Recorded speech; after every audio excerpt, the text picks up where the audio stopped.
Oh, hey, I didn't see you standing there right behind me. What's going on? Man, it's been one of those days. I need something. I need like a pick-me-up. Oh, I know what you need. Yeah, man. You need a little something like this! Yeah, it's good. I need something a little more, It's a rough day. I really need something that'll... Something a little more powerful, a little that strong stuff, right? Yeah. How about something like this? Oh, yeah. You're on the right track. It's just something I need to feel it. I need to feel it like the first time I heard the Beatles. Like, I need to feel it. Like a real big rush? Like just a real big one? Yeah, man. How about this? Oh, you pulled the thought right out of my head. That's what I'm talking about. That's the good stuff right there. This is going to make you happy right there. Man, you fixed my day. My only question is, what's with all the smoke? This is just this cool new movie effect I got that I figured I'd turn on for no apparent reason. Watch. Explosion!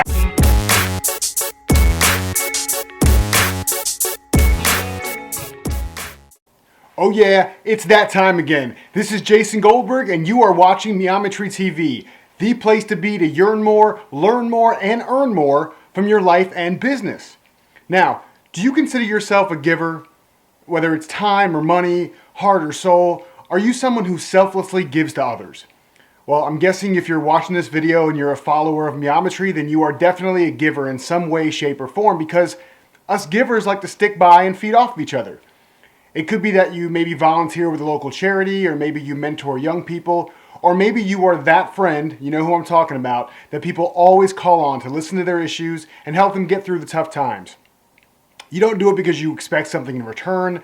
You don't do it out of necessity or guilt, but because you're aware that one of the only ways to truly be happy is to be of service to others. Damn, you are awesome! Well, that's all. See you next time on MEometryTV. Alright, yeah, wait. You ain't getting off that easy. You're a giver, but you know what else you are? You're human, which automatically means imperfect.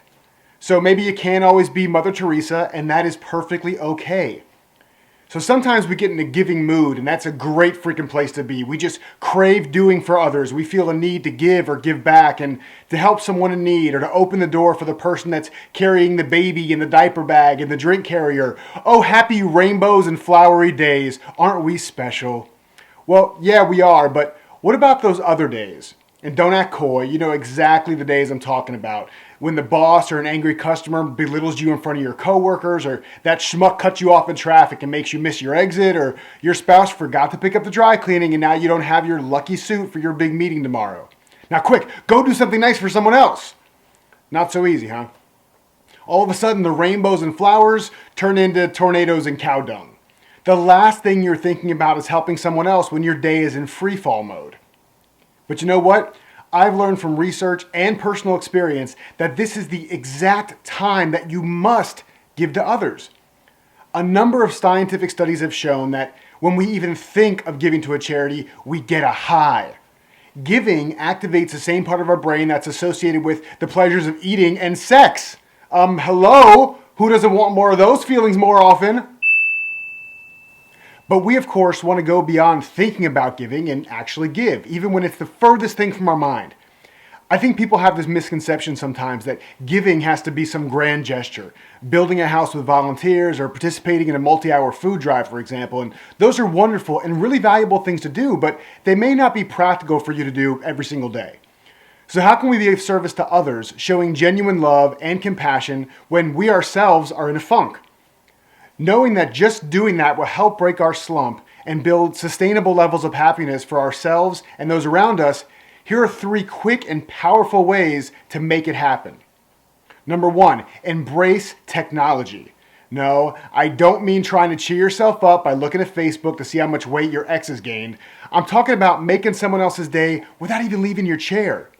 Send an email to a coworker letting them know that you genuinely appreciate something they did in a meeting, or pick up the phone and call a friend and tell them how truly grateful you are to have them in your life.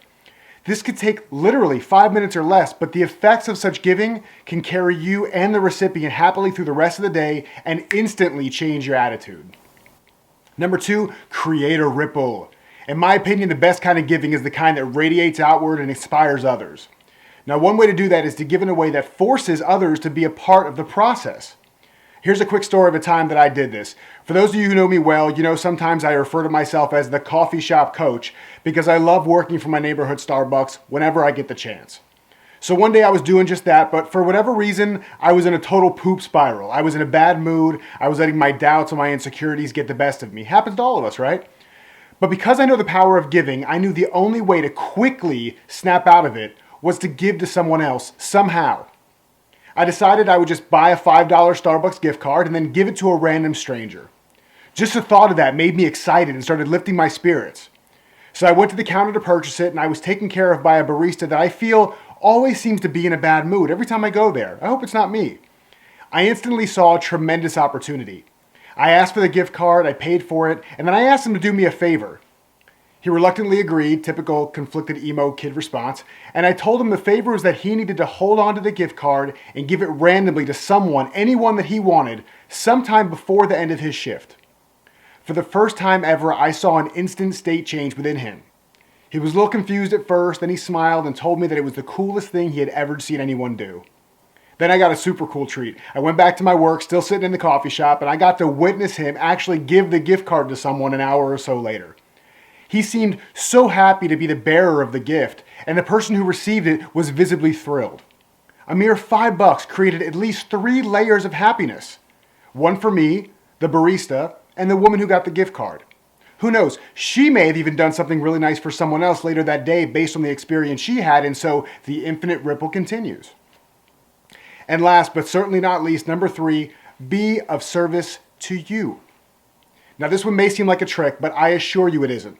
This one involves giving to someone who I'm betting is pretty underserved, especially in the rough times. You. Doing for others is so rewarding and is our small contribution to building a better and kinder world, but sometimes we need to do the same for ourselves. When you're overwhelmed or stressed or your negative feelings are steering your ship, cut yourself some slack, yo! Paying more attention to how we're feeling and actively treating ourselves with more kindness will actually help us to be more optimistic and more open and to give more to others. Self-care is not indulgent or self-centered. In fact, it's the best way to ensure that you're healthy enough to truly be of service to the world. This brings to mind one of my favorite quotes on giving from Ralph Waldo Emerson.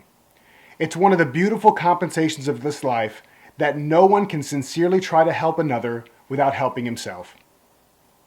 Now, as you know, we yearn, learn, and earn exponentially more when we share our gifts with each other. As always, I want to hear from you. So leave me a comment below and tell us how it makes you feel to give, and feel free to share some cool stories of unique or creative ways that you've given in the past. If you love this video, please subscribe to our YouTube channel and be sure to share it with your friends. And also, don't forget to head over to MEometry.com to sign up for exclusive updates and get insights that I only share with my most engaged peeps. Plus, if you want your own personal JG, that's me, to coach you to find the true happiness and the massive success that you've been searching for and that we both know you're capable of, click the Work with Gigi link above or the picture of me on the right for an absolutely free one-on-one strategy session over Skype or phone to see if what I got is what you need to get to where you desire to go. What are you waiting for? Do it already! Now remember that you and your gifts are extraordinary and exceptional. Be you, do you, and love you, because you know what? There is only one of you. See you next time on MEometryTV.